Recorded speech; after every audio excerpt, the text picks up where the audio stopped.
No. No.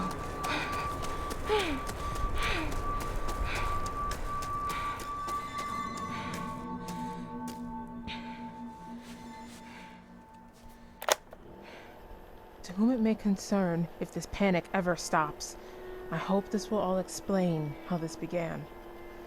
It's 2123 AD. I'm only 30. I'm unique. There's no one in this world, this universe, who is me with my memories.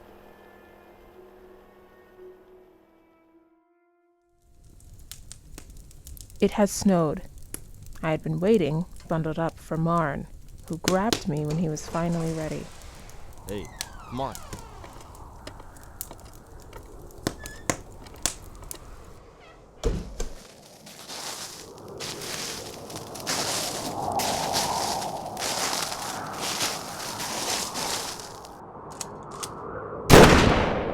We caught a deer to smoke in the smokehouse.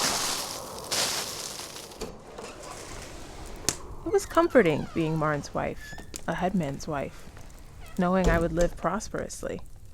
One thing I couldn't stand was hearing the cries of the other children, who were cold and hungry, unlike my own. It made me feel slimy. Marn said it was because I was young. I was young, tall, from a good lineage, privileged, and I would burn like fat in Marn's fire.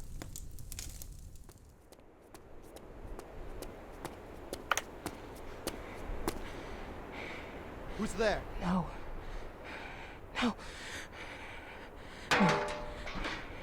Fuck!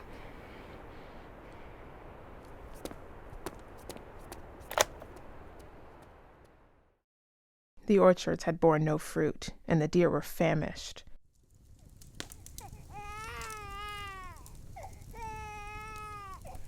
All the animals that were not slaughtered by the water had retreated to the mountains. By solstice, there was no open water left. The chimney of the smokehouse stopped breathing. Most of the fires were silent. During this famine, our third little one was born with a bad foot. Marn thought. He is no good. Oh no, Marn! No! I lay there, weeping, covered in blood. We had waited, me and him, for 9 months in the hot dark. For this. Were we all gonna come to this? Marn handed the dead baby to Mama, who took him out to the smokehouse. Give me the baby. My baby, for I wanted the sizzled fat.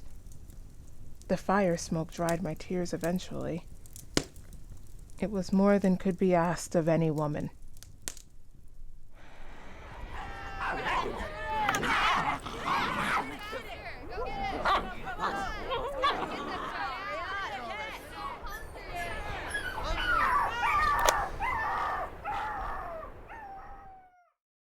That spring, it was miraculous how the greenery and life came from the iron ground. I had visited Marn's grave, a true grave of a headman, skull fully intact. We made sure of that. Marn was the reason we had been so fortunate, the reason that Neely was now looking filled out despite the food shortage. Daddy porridge had given him new spring strength. Tishy, a younger man from across town, was supposed to be next in line for being headman, but his laziness got in the way. The community, however, noticed he was quicker and lively enough to lead. It was Tishy himself who hammered Marn to death. Ah, spring. Oh yes, it certainly is spring. Come here. I never thought I would fear him, but he so quickly disposed of my husband. I feared I could be next. But then he put out his hand, unclenched. Tishy, you feel so warm. I'm so happy that... And he pulled me into his lap. Oh no, Tishy, no! Hell yeah. After all, why not? He had been so nice to me. He had eaten his soup without adequate flavor and didn't even hit me.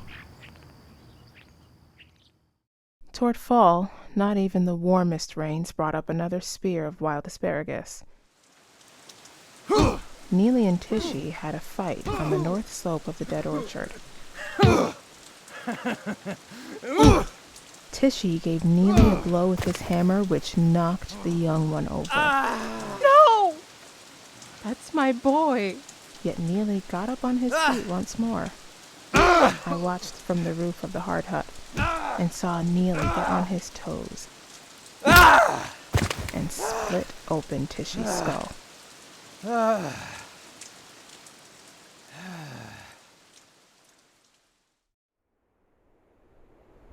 I cannot die. I need to be here for Neely, and his wife will have a baby soon. She'll be all alone. There you are.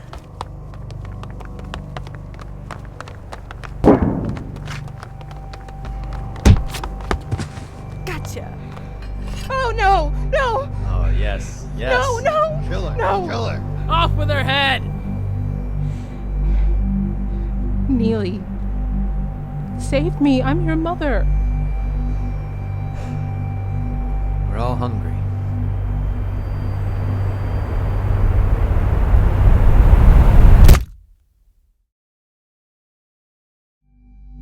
Go, Go, Go, said the bird.